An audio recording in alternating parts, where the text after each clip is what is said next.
নমস্কার। আশা করি আপনারা সবাই ভালো আছেন। আপনাদেরকে বলে রাখি শুরু করবার আগে যে প্রেজেন্স আরেকটা নতুন একটা চ্যানেল খুলেছে। সেটা পুরোপুরি ইংলিশে তৈরি। যারা চান তারা সেখানে গিয়ে শুনতে পারেন। এবার বলে রাখি যারা অ্যাস্ট্রোলজিক্যাল কনসালটেশনস বা গাইডেন্স নিতে চাইছেন বা যারা মেডিটেশন শিখতে চান বা যারা অ্যাস্ট্রোলজি শিখতে চান তারা অবশ্যই চ্যানেলের ডেসক্রিপশন দেওয়া নম্বরে যোগাযোগ করতে পারেন। শুরু করা যাক।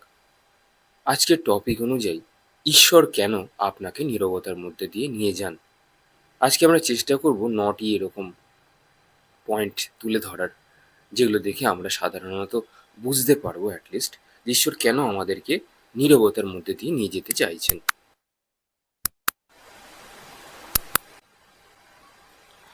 ১ নম্বর পয়েন্ট হলো আপনার মনকে বাইরের শব্দ থেকে সরিয়ে নিজের অন্তরের দিকে ফেরানোর জন্য। এই যে জীবনের এত কষ্টের মধ্যে দিয়ে আপনি যাচ্ছেন, বাইরের যে এত কোলাহল আছে, ঈশ্বর আমাদেরকে বারবার ধাক্কা প্রতিধাক্কা, বিশ্বাস অবিশ্বাস, এগুলোর মধ্যে দিয়ে নিয়ে গিয়ে ভেঙে চুরে আবার নতুন করে তৈরি করবার জন্যে আমাদের বাইরের যত শব্দ আছে সেগুলোকে চিরতরে বন্ধ করে দিতে চাইছে, যাতে বাইরের সমস্ত কোলাহল থেকে বেরিয়ে এসে আপনি নিচের দিকে তাকিয়ে বসে থাকেন, নিজের অন্তরের দিকে। নিজের অন্তরের দিকে তাকিয়ে বসে থাকলে পরে আপনি আগের যে মানুষটি ছিলেন তার থেকে অনেক বেশি শক্তিশালী হয়ে উঠবেন। আগে যেরকম সোশ্যাল মিডিয়াতে যেতেন, ইউটিউব, ফেসবুক, ইনস্টাগ্রাম, যা যা সোশ্যাল মিডিয়ার প্ল্যাটফর্মগুলো আছে খুব বেশি অ্যাক্সেস করতেন, এখন হয়তো আর কিছুই হয়তো করেন না। স্বাভাবিক নিয়মেই প্রায় সমস্ত কিছুই বন্ধ করে দেওয়া হয়েছে। আর কিছু যেন আপনার ভালো লাগছে না। কেউ এসএমএস করলেও তার রিপ্লাইটুকুও দিতে ইচ্ছা করে না। এরকমটা যখন হতে থাকবে, ঈশ্বর আপনাকে চাইছেন আপনি বাইরের সমস্ত কোলাহল থেকে বেরিয়ে এসে শুধুমাত্র নিজের অন্তরের দিকে ফেরানোর দৃষ্টি রাখুন। ২ নম্বর পয়েন্ট বলবো, যে মানুষগুলো আপনার জীবনের জন্য নয় তাদেরকেও ধীরে ধীরে কোনো কারণ বা অকারণ করে তাদেরকেও সরিয়ে দেওয়া হয়। যে মানুষগুলো আপনার জীবনের জন্য নয় তাদের থেকে ধীরে ধীরে আপনাকেও সরিয়ে ফেলা হয়। দেখুন, কোনো একটা মানুষ কি আপনার হয়তো পছন্দ হলো না, তা বলে এই নয় যে মানুষটা খারাপ। সে আপনার জন্য ঠিক নয়, সে আপনার জন্য স্যুট করছে না। ধরুন আপনি একটা বাজারে গেলেন, একটা খাবার কিনলেন, যে খাবারটা আপনার জন্য খুব ভালো কিন্তু অন্যজনের জন্য সেটা নাও ভালো হতে পারে। আপনি একটা কোনো মেডিসিন কিনলেন, আপনি একটা কোনো ওষুধ কিনলেন, যে ওষুধটা আপনার জন্য প্রয়োজন অন্য কারোর জন্য হয়তো প্রয়োজন নয়। আবার অন্য কারোর জন্য যে জিনিসটা বা যে ওষুধটা প্রয়োজন সেটা হয়তো আপনার জন্য প্রয়োজন নয়। তো আমরা আমাদের প্রয়োজন অনুযায়ী মানুষ, সম্পর্ক, বন্ধুত্ব এগুলোকে বারংবার বদলাতে আরম্ভ করি। এটাই মানুষ করে বেড়াচ্ছে। আজকে আপনার সাথে আমার সামান্য একটা বিষয়ে মতবিরোধ হলো, কিন্তু বাকি ১০০ দিন এই যে ভালোভাবে যে কাটানো হয়েছিল আপনার সাথে সেগুলোও কিন্তু আমরা ভুলে যাই। শুরু হয় মনোমালিন্য। আস্তে আস্তে আমরা সবাই সবাইকে ছেড়ে নিজেদের জগতে ফিরে যাই। আপনার সাথে সময় কাটানোর যে ৯৯টা যে ভালো সময় সেটা সবাই কিন্তু ভুলে গেল বা ভুলে যায় সাধারণত মানুষ। তো এর থেকে বেটার ঈশ্বর মনে করেন যে এত যখন দিলেমা চলে, এত যখন টানাপোড়েন চলছে, এর থেকে বেটার হয় সমস্ত সম্পর্ককে চুকিয়ে বুকিয়ে দিয়ে এই ব্যক্তিকে শুধুমাত্র চুপ করিয়ে দিয়ে নিজের অন্তর্দৃষ্টিতে প্রবেশ করানো। অর্থাৎ নিজের ধ্যান, জপ আর নিজের কাজ ছাড়া আর যেন কোথাও তার মন এবং মাথা যেন সে না যায়। এরকম অনেক ব্যক্তি আছেন যারা শুধুমাত্র নিজের কাজটি করেন, কাজ হয়ে গেলে পরে শুধুমাত্র মন্ত্র জপ করে চলেছে বা মন্ত্র জপ করছে। তাদের শতকোটি প্রণাম জানাই। তারা আর কোথাও যাচ্ছে না, কারো সাথে বিশেষ কথা বলছে না, শুধুমাত্র ঈশ্বরকে নিয়েই রয়েছেন। এরকম ব্যক্তিরা আস্তে আস্তে নিজেরাই নিজেদের মধ্যে ঈশ্বরকে স্থান দিয়ে ফেলেছেন। ঈশ্বর এই জন্য তাদের কিন্তু জীবনে একদিনে এই জিনিসটা হয়নি। তাদের বাড়ি থেকে তারা আঘাত পেয়েছে, ভাই, বন্ধু, প্রেমিক, প্রেমিকা, সবার কাছ থেকে তারা একসময় আঘাত পেয়ে আজকে তারা নীরব হয়ে গেছে। এখন তাদেরকে আপনি ফোন করলে বা এসএমএস করলে ওপার থেকে আর কোনো উত্তর বা প্রতি উত্তর কিন্তু আপনি আর পাচ্ছেন না। এই মানুষগুলো কথা বলতে পর্যন্ত এখন ভয় পায়, তা সে মনে করে মানুষ জীবটাই বোধহয় এরকম। কিন্তু আসলে তা নয়, আসলে তা নয়। আসলে ব্যাপারটা হলো আপনার জন্য ঠিক নয়। আপনার স্পিরিচুয়ালিটি হয়তো অনেকখানি এগিয়ে রয়েছে, তাই সমস্ত মানুষকে একে একে আপনার কাছ থেকে দূরে করে দেওয়া হবে। এটাই প্ল্যানিং, এটাই পরিকল্পনা। 3 নম্বর পয়েন্ট বলবো, আপনার ধৈর্য ও বিশ্বাসের পরীক্ষা করার জন্য ঈশ্বর আপনাকে নীরবতার মধ্যে নিয়ে যায়। আপনার ধৈর্য এবং বিশ্বাস।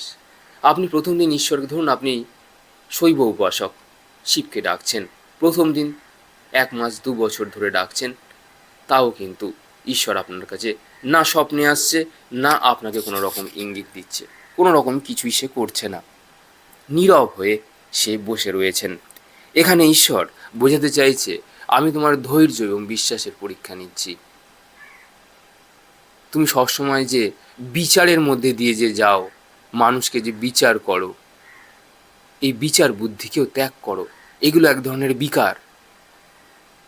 বিচার বুদ্ধিকে ত্যাগ না করলে তুমি ভেতর থেকে কোনোদিনও শিবকে পাবে না। শিব যে শূন্য, শিব যা কিছু নেই।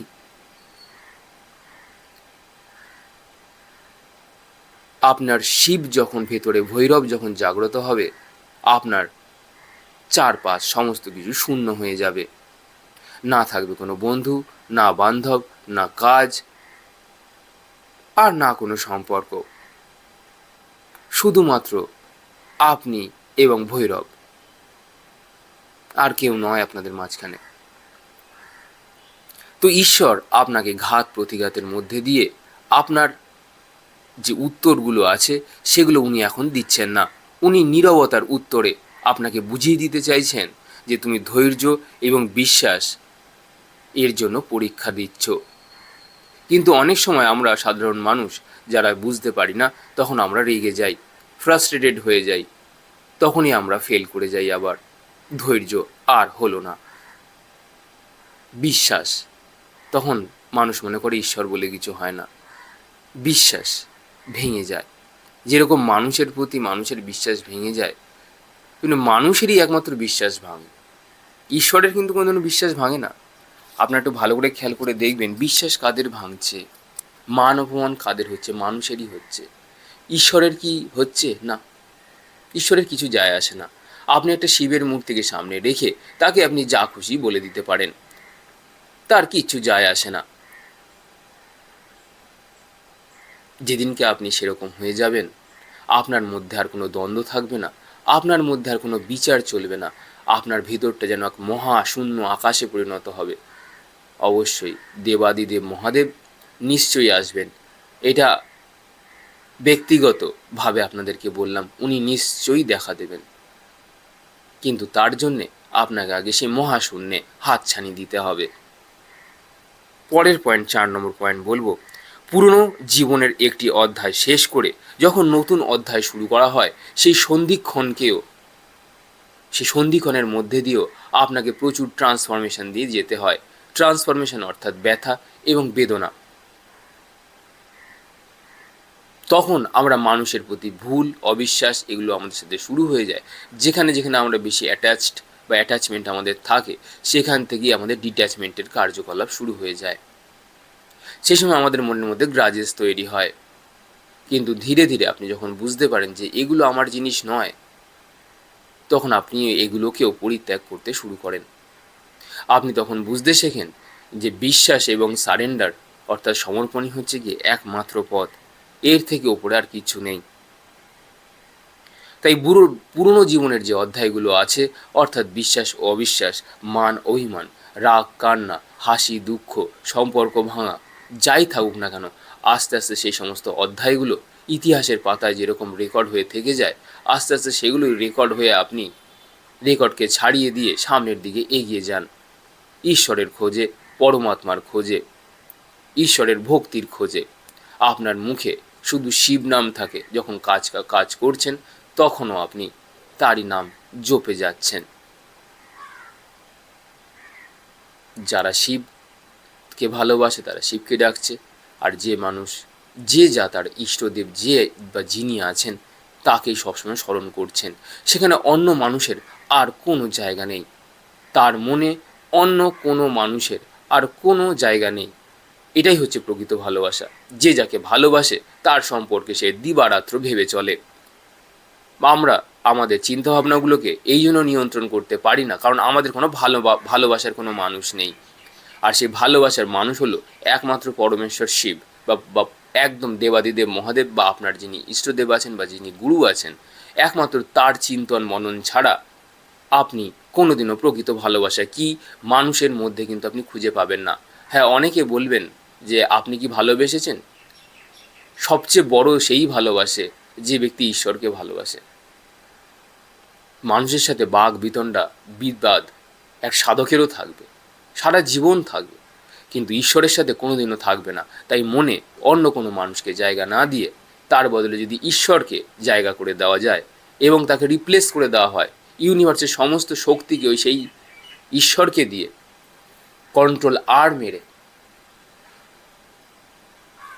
তাহলে সমস্ত কিছু রিপ্লেস হয়ে যাবে ঈশ্বরকে দিয়ে। কি দারুণ ব্যাপার! না কারোর জন্যে থাকবে মনে কোনো গ্রাজেস, না থাকবে কারোর জন্যে কোনো ইমোশন, না থাকবে কারোর জন্যে কোনো খারাপ বিচার, না ভালো বিচার। শুধু থাকবে শূন্যতা, শুধু থাকবে ঈশ্বর। এবং আপনিও মুক্তির পথে এগিয়ে যাবেন। পরের পয়েন্ট বলবো, আপনার ভুল সিদ্ধান্তগুলো নিজেই বুঝতে দেওয়ার জন্যে। আমরা জীবনে অনেক ভুল সিদ্ধান্ত নিয়ে থাকি, শুধু আমরা বলে কথা না, ভগবান রূপে যারা যারা এই পৃথিবীতে অবতার হয়ে এসেছিলেন তাদেরও জীবনে কিন্তু ছোটোখাটো অনেক ভুল সিদ্ধান্ত কিন্তু তারা কিন্তু নিয়ে থাকতে পারে বা নিয়ে থাকে। তার কারণ মনুষ্য রূপে আপনি যতদিন রয়েছেন, মনুষ্য শরীর ধারণ করে, ভুল আপনার হবেই। তাই সেই ভুলগুলোকে বুঝে সেগুলোকে ছাড়িয়ে দিয়ে এক নতুন পথে যাত্রা শুরুর জন্যে আমাদের মনে শুধুই ঈশ্বর প্রেম, শুদ্ধ ভক্তি, শুদ্ধ ভালোবাসা, শুদ্ধ করুণা, সব কিছুর মধ্যেই শুদ্ধতা, অর্থাৎ যা নিত্য শুদ্ধ। মহাদেব নিত্য শুদ্ধ, ওনার আর কোনো আচার বিচার, ওনার পুজো করবার জন্য দরকার নেই। উনি নিত্য শুদ্ধ, কারণ ওনার মধ্যে প্রচুর সারল্য রয়েছে। পরের পয়েন্ট বলবো, আপনার অহংকার কমিয়ে ঈশ্বরের উপর নির্ভরতা বাড়ানোর জন্য। ঈশ্বর আপনাকে কেন নীরবতার মধ্যে দিয়ে নিয়ে যাচ্ছে, এটাও একটা বড় পয়েন্ট। আপনি যদি আপনার প্রেমিকের প্রতি যদি ব্যস্ত থাকেন, আপনি যদি জগৎ সংসারের বিভিন্ন কাজের মধ্যে যদি ব্যস্ত থাকেন, তাহলে আপনি কি করে ঈশ্বরের প্রতি নির্ভর হবেন, বা তাকে কি করে ডাকার সময় আপনি বাড়িয়ে তুলবেন? এই জন্য আমি সবসময় বলি, আপনি শুধুমাত্র স্পিরিচুয়াল জিনিস নিয়ে আলোচনা করুন। আলোচনা যদি করতেই হয়, এর বাইরে একটাও কোনো প্রশ্নের উত্তর দেবে না। কেউ যদি তোমার সম্পর্কে কোনো পার্সোনাল ব্যাপারেও যদি কেউ জিজ্ঞাসা করে, নো উত্তর। একটা কথা পরিষ্কার সবাইকে বলে দেবেন, নিজের চারপাশে যারা আছে, যদি ভক্তিমূলক কোনো প্রশ্ন নিয়ে আলোচনা হয় তবেই উত্তর হবে। আদারওয়াইজ কে কার জীবনে কি করছে, কি করে তার লাইফস্টাইল চলছে, কে কি খাচ্ছে, সে কোথায় যাচ্ছে, এগুলো নিয়ে নো আলোচনা। শুধুমাত্র ভক্তি এবং ঈশ্বরমূলক আলোচনা ছাড়া আর কোথাও যোগদান করবেন না, এটা আমার অনুরোধ রইল। আর দ্বিতীয় কথা, নিজের কাজের মধ্যেও যেন ঈশ্বরকে বা জ্ঞানমূলক সবসময় যেন আলোচনা থাকে, এবং নিজের কাজের মধ্যে যেন কিছু শেখার উপাদান থাকে। এই কোনো বন্ধু ফোন করে বলল, কি দাদা কেমন আছেন, জানার দরকার নেই আপনার। খারাপ থাকলেও আপনি আসবেন না। আপনি যদি জিজ্ঞাসা করেন সাধনা কীরকম চলছে, সেগুলোর উত্তর দেওয়া যেতে পারে।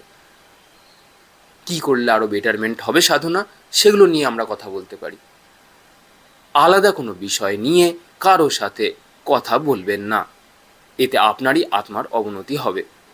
এটা একদম নিজের জীবন দিয়ে শেখা, সেই জন্যই আপনাদেরকে বললাম। পরের পয়েন্টে আপনাকে বলবো, যে উত্তরটা আপনি এতদিন ধরে বাইরে খুঁজছেন সেটি আপনার ভেতরেই আছে, তা বোঝানোর জন্য ঈশ্বর আপনাকে নীরবতার মধ্যে দিয়ে নিয়ে যান। অর্থাৎ যে উত্তরটি আপনি বারবার করে খুঁজছেন, কোনোদিনও কোথাও পাচ্ছেন না, সেটিকে জানবার জন্যেও ঈশ্বর আপনাকে নীরবতার কঠিন মাধ্যম দিয়ে আপনাকে নিয়ে যায়। আপনি খালি জিজ্ঞাসা করেন, এটা আমার সাথে কেন হলো, এটা আমার সাথে কেন হলো, এটা এটা কি হতে পারতো? ছেড়ে দিন। কিছু উত্তর ভবিষ্যতের গর্বের জন্যই তোলা থাক। এই উত্তর খোঁজার দায়িত্বে আপনি নেই। আপনাকে ঈশ্বর পাঠিয়েছে ঈশ্বর সাধনা করবার জন্যে, বাকি অন্য বিষয়ে মন দেওয়ার জন্যে নয়। আপনি ঈশ্বরকে সাধনা করুন, বাকিটুকু উনি বুঝে নেবেন। লোককে জাজ করা, কে কেন আমার সাথে হলো, এই আমিটাও এসছে কিন্তু সেই মহাজাগতিক শক্তি থেকে। ভুলে যাবেন না, আপনি আজকে যাদেরকে মা বাবা বলে জানছেন, অর্থাৎ জাগতিক পিতা মাতা, তাকেও কিন্তু জন্ম দিয়েছে এই মহাজাগতিক পিতা এবং মাতা, যা পরমেশ্বর শিব এবং দেবী মহামায়া। তাদের ঊর্ধ্বে কেউ নয়। আপনি শুধুমাত্র এই একটা জন্ম ধরে বসে রয়েছেন। তাদের কাছে হাজার হাজার চিত্রগুপ্তের মতন খাতা উপস্থিত আছে, আপনার জীবনের পেজগুলোকে এক বাই এক করে খুলে দেখার মতো। আপনি সামান্য বা আমরা সামান্য ওই একটা জীবনের পাতা বা অধ্যায় নিয়েই পড়ে আছি। ও আমায় কেন কি বলল, ও আমায় কেন ঠকালো, ও আমার কেন বিশ্বাস ভঞ্জন করলো। আপনি আর দেখতে পেলেন না, আর কোনো লাইফ টাইমস আপনার চোখে কিন্তু আর পড়ল না। যে কর্মের যে ব্যালেন্স, সেগুলো আপনি হাতড়ে বেড়াচ্ছেন উত্তরের জন্য। আপনি উত্তর পাবেন না। কেন পাবেন না? কারণ উত্তরের জন্যে আপনাকে ভেতর থেকে মহাশূন্যে যেতে হবে, সে আকাশ তত্ত্বকে ছুঁতে হবে। যদি এরকম কোনোদিনও আপনার মধ্যে সেই টেন্ডেন্সি থাকে, দিন রাত আপনি জব করছেন, দিন রাত, নো সিনেমা, নো এন্টারটেনমেন্ট, শুধুমাত্র নিজের কাজ এবং শুধুমাত্র ঈশ্বর সাধনা, এবং সেখান থেকে আপনি আনন্দ উপলব্ধি করছেন, আপনি যেন হারিয়ে গেছেন এই সমাজের থেকে। অনেক কিছু খুঁজে পাবেন। সেই জন্য এগুলোকে বোঝানোর জন্যই ঈশ্বর আপনাকে এবং আমাদেরকে নীরবতার মধ্যে দিয়ে নিয়ে যায়। 8 নম্বর পয়েন্ট বলবো, আপনার ওপর কোনো বড় দায়িত্ব বা পরিবর্তনের জন্য মানসিকভাবে প্রস্তুত করবার জন্যে আপনাকে নীরবতার মধ্যে দিয়ে নিয়ে যাওয়া হয়। যখন আলো ফোটার আসে, তার আগে প্রচুর অন্ধকার আপনার জীবনকে ঘিরে ধরে। অন্ধকারগুলো মনে করে বা মনে করায় আপনি পুরো বদ্ধ হয়ে গেছেন। আপনার আত্মাকে এই প্রেত লোকেই, প্রেত জনিতেই যেন কোনো না কোনোভাবে বেঁধে দেওয়া হয়েছে। তখন আপনার মনে পড়ে ঈশ্বরের কথা। তখন আপনি তাকে ডাকতে শুরু করেন। ওই এক চিলতে আলো দিয়ে যেদিনকে আসবে, আপনার সমস্ত মনের অন্ধকার সে মুছে দিয়ে আবার নতুন আলোর সামনে, নতুন সূর্যের সামনে আপনাকে দাঁড় করিয়ে দেবে। সেদিন মনে হবে, আমার সাথে যা হয়ে গেছে তা অত্যন্ত ভালো হয়েছে, আমি শিখেছি, ঈশ্বর আমাকে শিখিয়েছেন, ঈশ্বর আমার সাথে কোনো খারাপ করেননি, ঈশ্বর সমস্ত কিছু আমাকে শিক্ষা দিয়েছেন। এই জগতে কী বা আছে আমার? এই জগতে তো কিছু আমার নেই, সমস্ত কিছু তো ঈশ্বরেরই। তো ঈশ্বরের যখন জিনিস, উনি ওনার জিনিস নিয়ে যেমন পেরেছেন খেলেছেন, তাতে আমার কি? ওনার জিনিস উনি নিয়ে নিয়েছেন। এই কৃতজ্ঞতাটুকু তার প্রতি থাকা দরকার। সবশেষে 9 নম্বর পয়েন্টে, নীরবতার মধ্যেই কিন্তু আমরা ঈশ্বরের উপস্থিতিকে উপলব্ধি করতে পারি। যে বাজারে সারাক্ষণ শুধুমাত্র খুঁজে চলেছে ঈশ্বর কোথায়, ঈশ্বর কোথায়, এটা অনেকটা না মরুভূমির মরীচিকার মতন। যতক্ষণ আপনি খুঁজছেন, আপনি কিন্তু পাবেন না। দেখবেন আপনার হয়তো একটা স্ক্রু ড্রাইভার প্রয়োজন, একটা স্ক্রু খোলার জন্য। যেই সময় প্রয়োজন আপনি সেটাকে আর পাচ্ছেন না, কিন্তু অন্য সময় আপনি আপনার চোখে হেসে খেলে এদিক ওদিক পড়ে থাকতো, কিন্তু আজকে আপনি আর পাচ্ছেন না। ব্যাপারটা অনেকটা ওরকম। যতক্ষণ আপনি হাতড়ে বেড়াবেন, জীবনে আপনি কোনোদিনই কিছু পাবেন না। আপনাকে সব মানুষকে ক্ষমা করে দিয়ে, মন থেকে তাদেরকে মুক্ত করে দিয়ে, তাদের জন্য ভালো কামনা করে, চেতনার অগ্রগতি কামনা করে দিয়ে আপনাকে মহাশূন্যের পথে পাড়ি দিতে হবে। মহাশূন্যের পথে, যেখানে আর কেউ নেই, শুধু আপনিই রয়েছেন। দিক দিগান্ত আপনি তাকাচ্ছেন, কিচ্ছু নেই, পুরো অন্ধকার। শুধু আপনি সেই মহাশূন্যের অন্ধকারের মধ্যে একমাত্র আপনি যিনি বসে রয়েছেন। সবাই ভালো থাকবেন, সবার চেতনার অগ্রগতি হোক। ধন্যবাদ। যারা নতুন চ্যানেলের খোঁজ করছেন, ইংলিশে ব্রহ্মময়ী নাম দেওয়া হয়েছে তার, চ্যানেলের ডেসক্রিপশানে সেই নতুন চ্যানেলটির লিঙ্ক আছে, যদি পারেন ঘুরে আসবেন। ধন্যবাদ।